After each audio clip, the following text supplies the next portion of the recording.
Yes,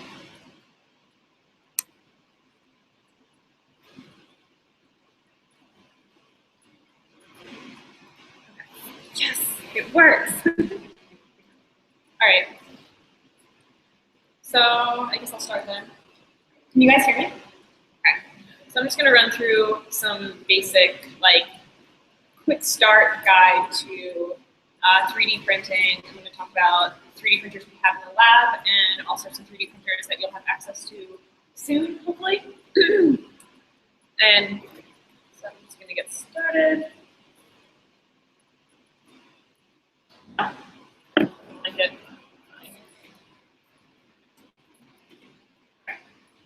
So first I'm going to explain what 3D printing is. And 3D printing is called 3D printing because it's a completely additive process.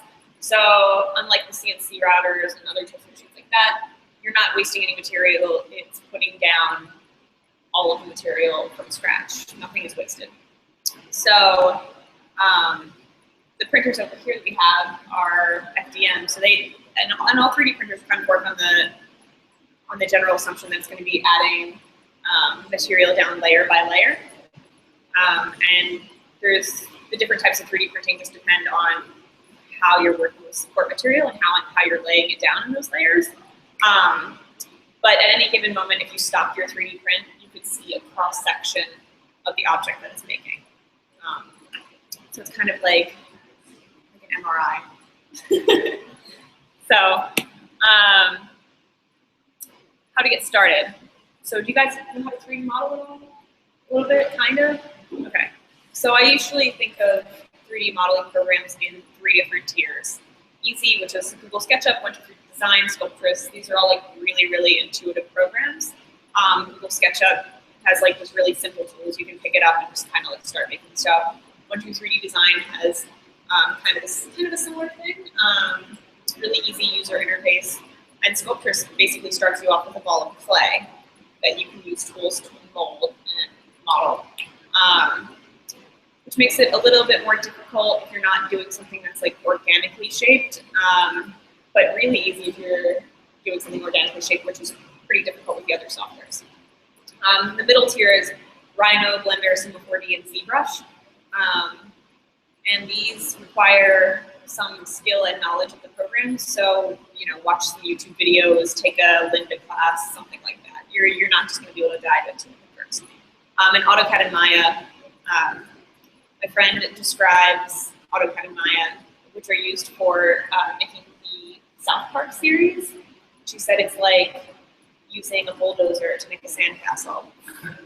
So these programs are extremely difficult to use, very specific. They can do a lot of things.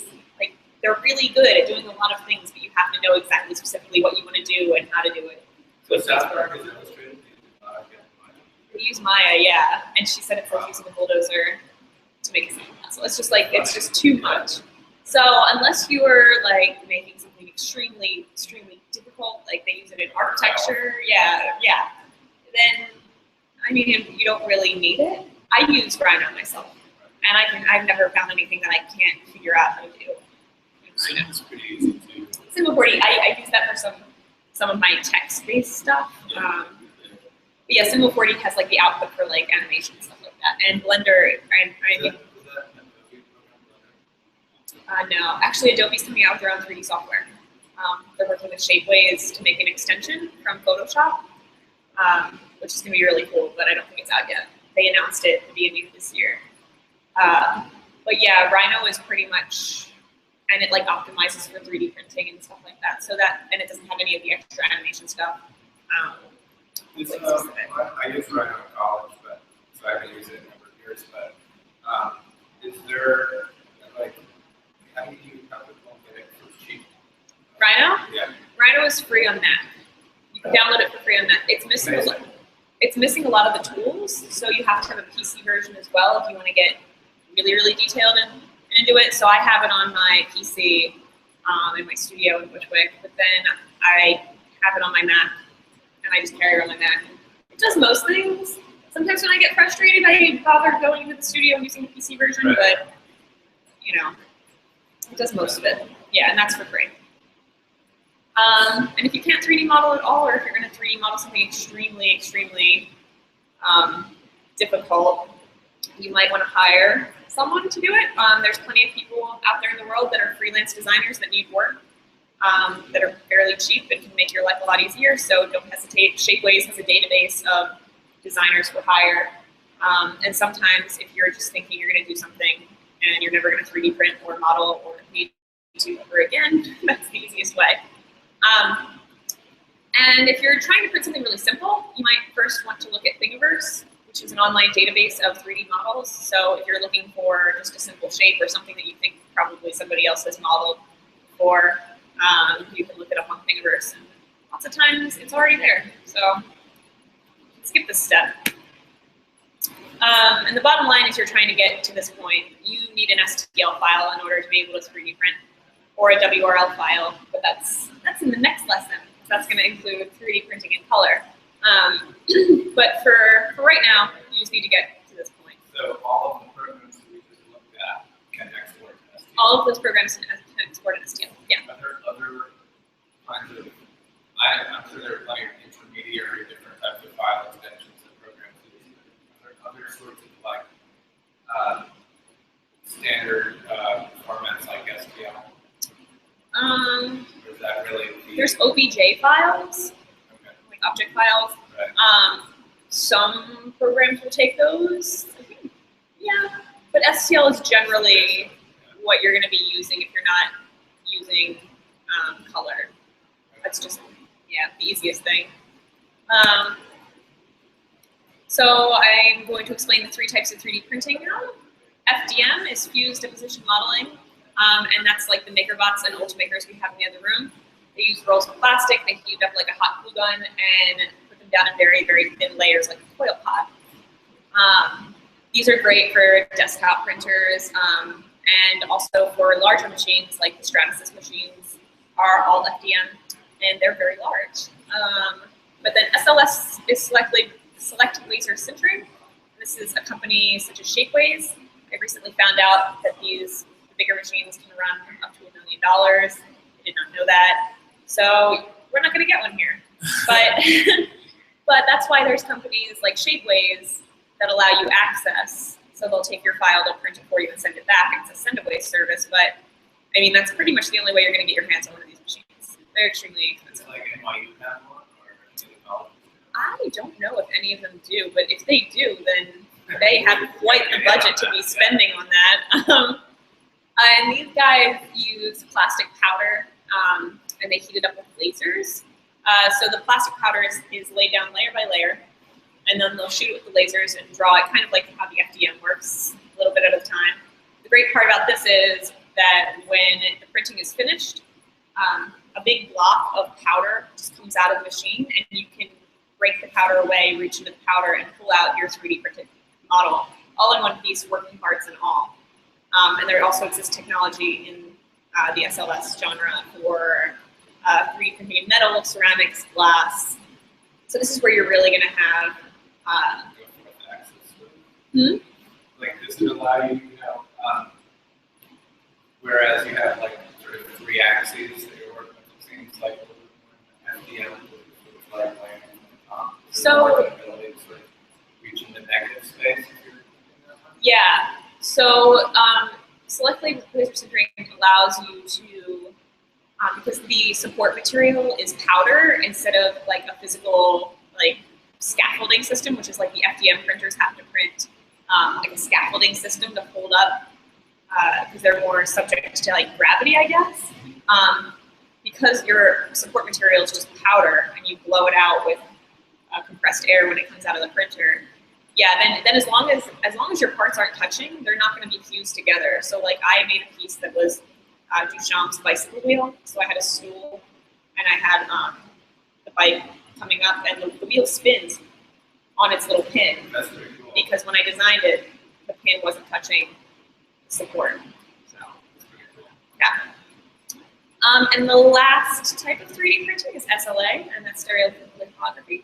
And these are Formlabs printers, which I'm trying to get one for our Fab Lab. They're really great for, like, I know a lot of my jewelry making friends use them. And this uses a tray of resin and UV light to harden the resin. So the platform that you're printing on is actually going to be pulled out. It's like your print comes out upside down because it dips into the tray, shoots it with a laser, and then pulls it up. So it slowly is being pulled out of a tray of resin. So I have videos of each of these so that you can kind of, you don't have to imagine it.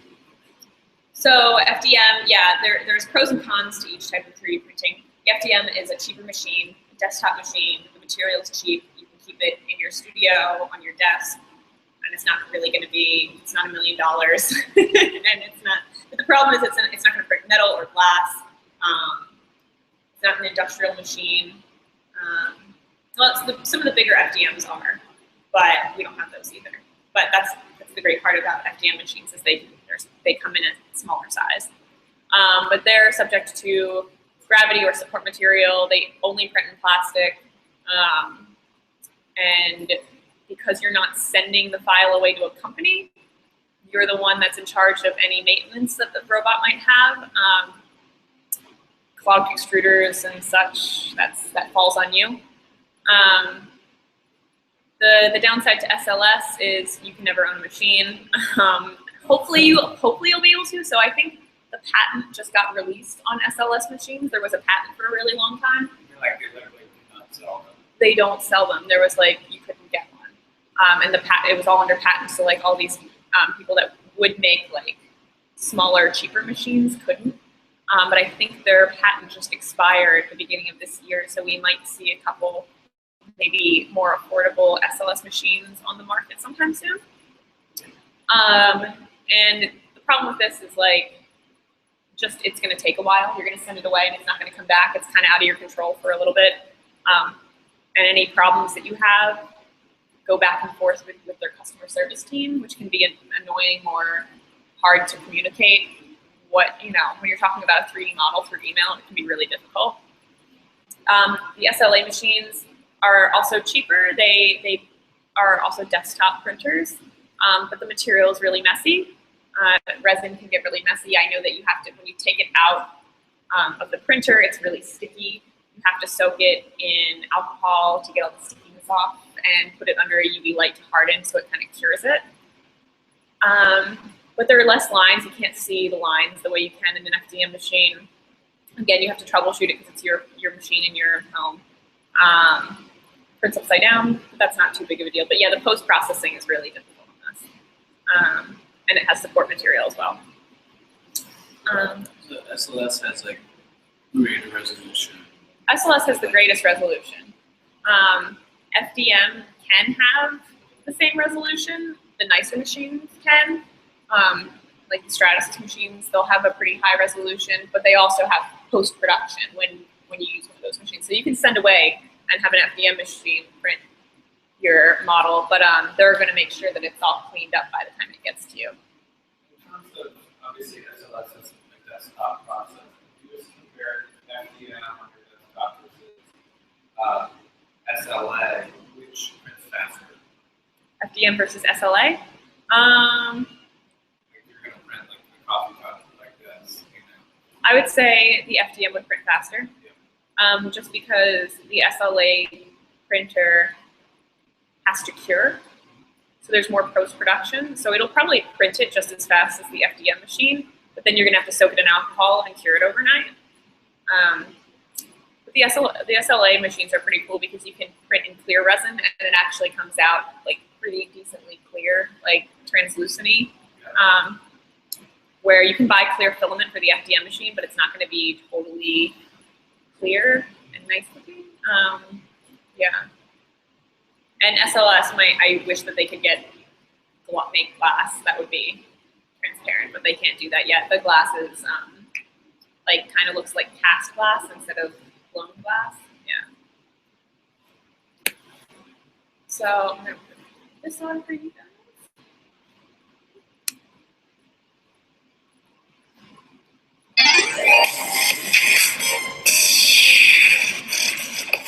You don't need to hear it. I'm just gonna play cool music.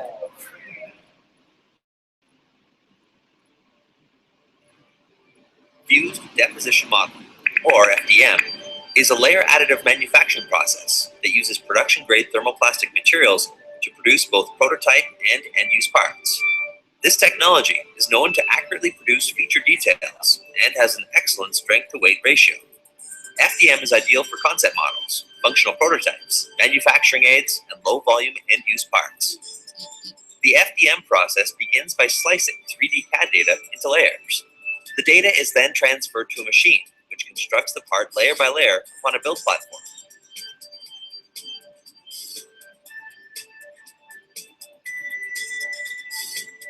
Thin thread-like spools of thermoplastic and support material are used to create each cross-section of the part.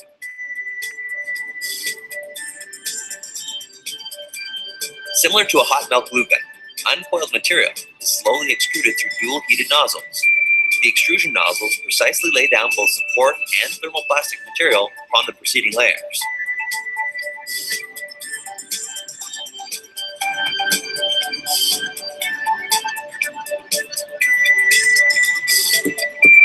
The extrusion nozzle continues to move in a horizontal XY plane while the build platform moves down, building the part layer by layer. The finished part is removed from the build platform and cleaned of its support material. Raw FDM parts have visible layer lines. However, service providers such as Solid Concepts offer multiple finishing options to create smooth, even surface parts including hand sanding, assembly, and cosmetic paint. Since FDM parts are constructed with production-grade thermoplastics, including ABX, polycarbonate, and Ultem, they are both functional and durable. FDM is utilized in a number of industries, including aerospace, automotive, industrial, commercial, and medical.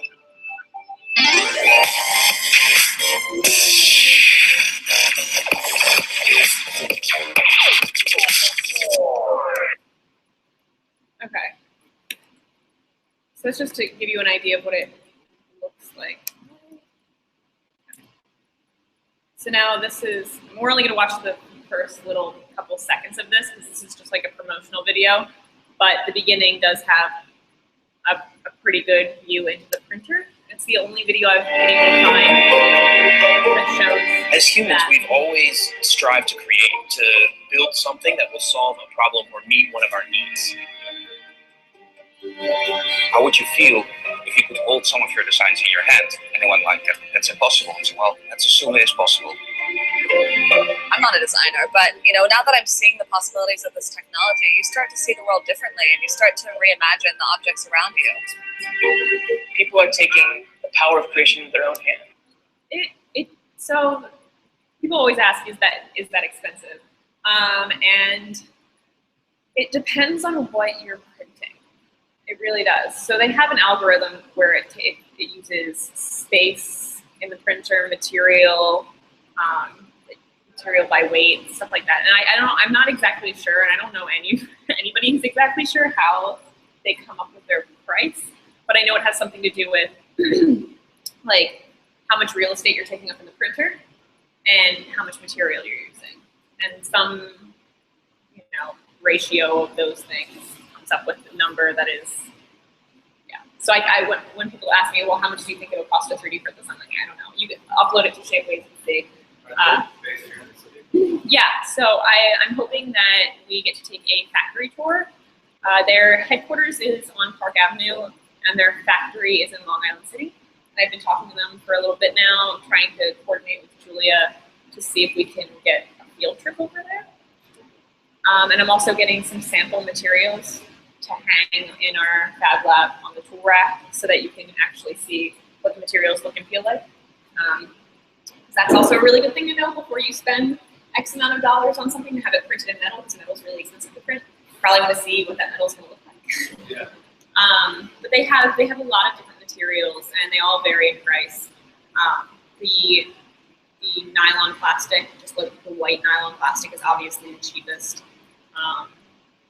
And they have like pure silver, they call it premium silver, and they have like premium gold and like 4 karat, like 20 karat gold, or I don't know, 14 karat gold and rose gold and all this crap.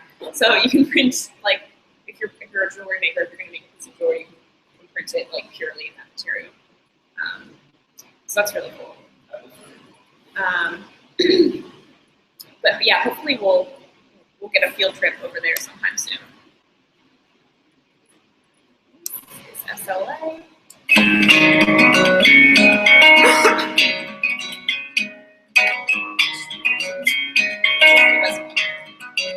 Hi, I'm Stephen Brewster for Gigo, and this is the Formlabs Form 1 Plus. It's an SLA 3D printer, which means that it uses liquid instead of hard plastic for 3D printing. The liquid goes right in this little case right here, and then this platform here lowers down into the liquid, and a laser comes and layer by layer hardens the plastic. Slowly it raises up, and an object dangles down from the platform.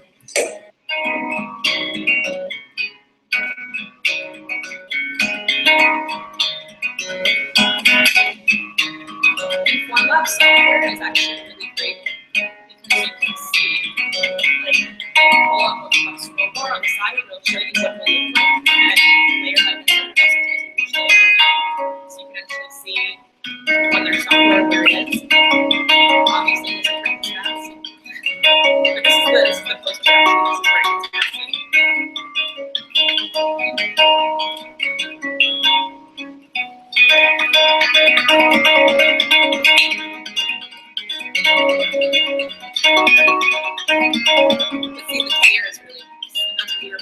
Overall, I found the Form 1 Plus to be very easy to use for this type of 3D printer. I wouldn't recommend it for everyone just because it can be messy and it can be a little bit confusing for the beginner. So hopefully we'll get one of those just to mess around with. Maybe somebody will prefer that over one of the other printers, but so I have a couple of instructables. So every machine that's in our Fab Lab right now has its own instructable, like a walkthrough guide. And I also have some YouTube tutorials on common issues with printers, like jammed filament. And I do those through Google Glass. You can see first-person perspective of how to fix it, and I don't have to hold a camera while I fix it. So I can. Does that happen pretty often? Filament jams a lot. Yeah. Yeah. And also, there's a tutorial on how to change the color filament. I love those videos, but Huh. once you make it, Yeah. And I made them in iMovie, and that's why they have dumb scrolling text. But I just did them as quickly as possible. So yeah, you can pick one of these tutorials, and it'll kind of walk you through step by step. I try to be as detailed as possible so that I'm not missing anything or answer most questions. Explain all of your different options because you're going to need to customize the print settings to your specific model before printing. And I can talk about the different softwares. So the Ultimakers use a software called Cura. And this is something that you're going to have to decide when you're 3D printing with the MakerBots or the Ultimakers. You're going to have to download two different types of software. MakerBot has MakerBot Desktop or Makerware or whatever they call it now, and Ultimaker has Cura. So after you have your STL file from whatever 3D modeling program you're going to use, you're going to need to input it into your printer's software so that it can convert it into a file that the printer can read. And that's just breaking it up into a three-dimensional chessboard and adding support and deciding how fast or slow the filament's going to come out. It's just doing putting into that file then all of the extra information that a 3D printer needs in order to create the 3D model. So yeah, you're going to have to download some software. But they're pretty easy to use. Once you have the software will kind of walk you through it. There's just some tricky stuff like picking different settings. And if your 3D print doesn't print right the first time, don't despair because it's probably just a setting that isn't right and it's just trial and error. I can guess sometimes what might be the problem, but it's really trial and error with your specific model. The Ultimakers need a base of plastic to be put down, or glue to be put down on the build platform.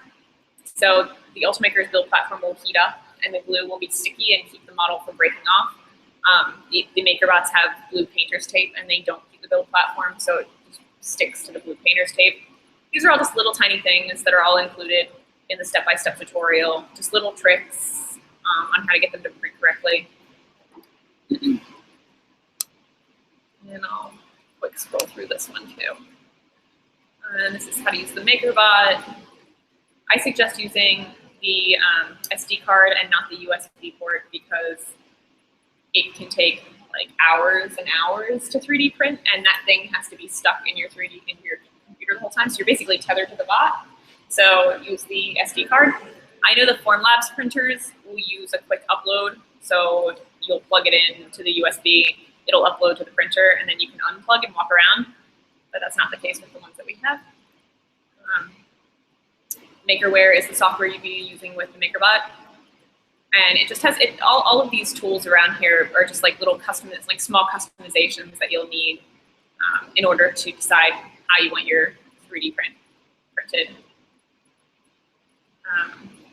MakerBot software takes an extremely long time to export. I'm not exactly sure why. It's something in their algorithm that makes them a little bit slower to convert than Cura does. I don't know why the Cura software works quicker than the MakerBot software, but it just does. So just keep that in mind. If you're on a time frame, probably want to use the Ultimakers. I've talked to their software guy before, and he couldn't give me a good answer, so I'm not sure. But yeah, this is the support material. You can kind of see it here. And then when it's done printing, you just pop it off. I have a little spatula tool that you can use to pry it off. If you're having a really difficult time, both of the platforms are removable from the bots, so you can just take them out and wrestle with it outside of the bot, so you're not going to hurt the bot when it finally comes off, like springs off and flips across the room. And then you just break off the support material. It's pretty easy. The support material is like specifically designed to be easily removable, and the same with the raft. So the piece that it's printing on is called the raft. That's this base part, and then this is support material. So lots of times you'll need a raft just to keep it so it's stuck onto the build platform, but you won't necessarily need support material unless your thing is like turning into a spaghetti pile. But yeah, both of those are designed to pop off pretty easily. So I saw a reference to G-code. G-code, so back in the day, the software that you used for all of these 3D printers was called Replicator G, and it made this thing called G-code. That was the file type, and that could be used on the MakerBots, the Ultimakers, whatever printer, because none of them had their own proprietary software yet, and now they all kind of do have their own proprietary software. So every 3D printer now has its own software that works specifically with that printer and works best with that printer. Whereas before all of these softwares came out specifically by all these different brands, everybody just used RepG. So G-code is just an old file type. And I've been told that the Ultimaker will still read G-code. I think the MakerBot will too, but you have to do a workaround. So when you upload your STL into the printer-specific software, is it then sort of analyzing it, creating a model based on its parameters, and then outputting to a new file type? Yeah. That then saves Yeah. the SD card? So once you put your STL through Makerware, Maker Desktop, it comes out as an X3G file, which don't ask me what that is. I have no idea what an X3G file is, but it's the only thing that the MakerBot will read. And I was talking, Allison says that there's a workaround where you can still use G-code on the MakerBot, but I mean, that's just messy. What file type is the Ultimaker used? I'm not sure what that exports. But each printer is probably going to have what their Yeah. like, proprietary. Yeah. And I know even within MakerBot, they have different file types. Like if you're printing on a Z18 MakerBot, you get a .MakerBot file and not an X3D file. And I have no idea. I don't know why. Because I was really confused when I was slicing for a Z18 the other day, and it came out with a .MakerBot file, and I was like, is that right? What the hell is that? I have no idea what that is. But yeah, and actually, yeah, in the Makerware software, you have to choose which printer you're printing on. These will already be these are all Rep 2s, so that's fine. That's pretty easy. It says it right on there. But yeah, you do have to select which bot you're using because MakerBot has a lot of different models. The Ultimaker is always going to be this. Well, no, I guess the Ultimaker, this is the Ultimaker 2. There is an Ultimaker 1. But I think this defaults to, their software defaults to 2. Is the primary differentiator between the two that the Ultimaker has a wider range of filament types? No, they both can use any type of filament. They're just two different sizes. The Ultimaker is a 3mm and the MakerBot is a 1.75mm. So it's just a skinnier filament so that you can't swap them back and forth, which is annoying. But yeah, we're gonna order, we have a ton of 1.75mm filament that MakerBot donated to us, and now I'm working on Ultimaker and getting 3mm. The only thing I would say is like Allison's printing in wood right now, and it's a wood and plastic composite. That might be a little bit easier to print using the 3mm just because I printed in wood before and the filament's really brittle. So to have a thicker filament was a little bit easier. That's why when I printed wood, I printed it on the Ultimaker. Not that you couldn't print it on the MakerBot, you could totally print it on the MakerBot. But So does that difference between 1.75mm and 3mm, is that, I mean, obviously that would sort of define how, small the no, it actually has nothing to do with the resolution. Okay. Not at all. So why would you choose printing to one over the other? I really wouldn't choose printing one over the other. Like I said, with the wood, it not snapping because it's a little bit thicker going into the printer would be the only reason that I would maybe choose the Ultimaker over the MakerBot, but I In general, wouldn't necessarily. They're pretty they're pretty even. Yeah. No, I've worked for MakerBot before, and the only reason I like working with MakerBots better is because I built one. So when it breaks, I'm really quick to like just rip it to shreds and put it back together. Whereas the Ultimaker, I've been a little bit more gentle with it because when something breaks, I'm like, okay, I get it. I'll be able to fix it, but I don't want to. I feel extremely comfortable just like ripping the guts out of the MakerBot, whereas I usually like take pictures or work slower with the Ultimaker. Yeah. But that's just a personal preference, and you guys going into it first time, like you won't be able to tell the difference. There's absolutely no difference. Is there a sign-up sheet or? So we're gonna put the bots on Nexodus so that you can sign them out, and hopefully that will happen this week after this first workshop. We're gonna put them up. I've already given all the bots names, so they'll have little name tags on them, and then you can like sign out time, kind of like how you sign out the meeting notes. Yeah.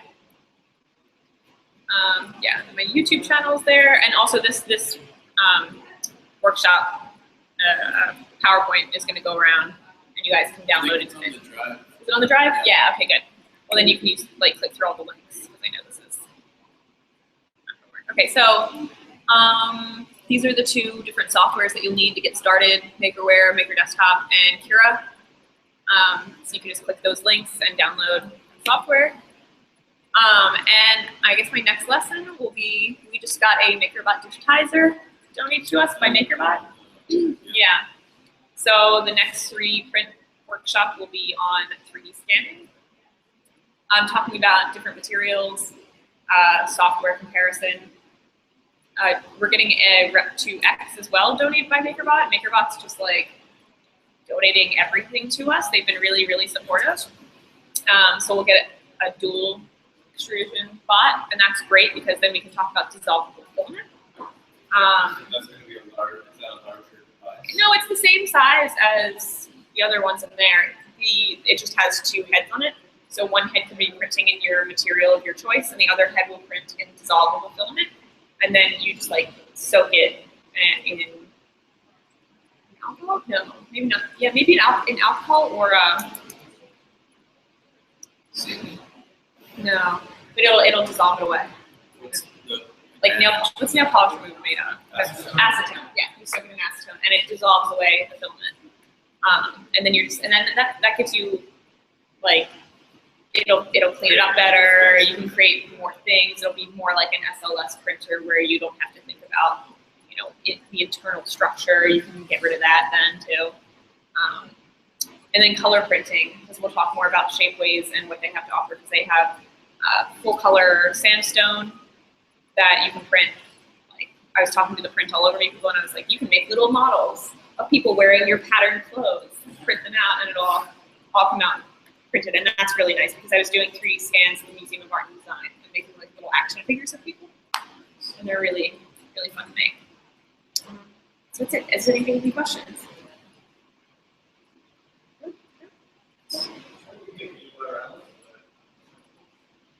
Oh, so this whole lesson is on the drive. Yeah. And then you can click through it. Yeah, I made it easy so that you can just, all the links that you need are in this presentation. And I guess, well, I casted the presentation, so we'll put the presentation up too. So you can hear my beautiful voice. Yeah, they were asking about the Nexus account, how we're going to sign them out. Sign out the printers on Nexus. Oh, right. So the same thing you can reserve a print. You should be able to see the printers have the same easy themselves and how much money you can save. And when we, so if you put your STL into some of the post, I don't know what you call it, the programs that make it, Yeah. is it going to give you a time estimate? They do give you a time estimate. They're not 100% accurate. And I feel like it's like exponentially longer and longer depending upon how long your file takes. So if it's like, since it'll be printed in an hour, it'll probably be printed in 2 hours. If it says it's going to be printed in 15 hours, it'll probably be printed in 30 hours. All right, so you're Yeah. the ballpark. So I think Shiva and I were talking about if your print is over how many hours, like 5 hours, something like that. Yeah, if your print is like 5 to 10 hours, you should probably take out an overnight slot. Yeah. Just so that you're not hogging it all day for people that want to like just do like a half an hour or an hour print. Yeah, I think that's probably a good idea. Yeah. If it's going to take more than 5 hours, you should probably take an overnight slot. And then I also have my email address in the lab, and you guys have it, so you can email me if anything's having, any thoughts are having problems. They will have names soon, so that I know exactly which one you're talking about, because that was causing some confusion. Yeah. Awesome. Sweet. Thank you. Yeah, and as we get more equipment and as things break and I'm making videos of fixing them, that will also I'll keep uploading them. Yeah, the videos are great. Yeah. I'll put it through class. Yeah. They're really funny. Thanks for doing that. Okay, thanks guys.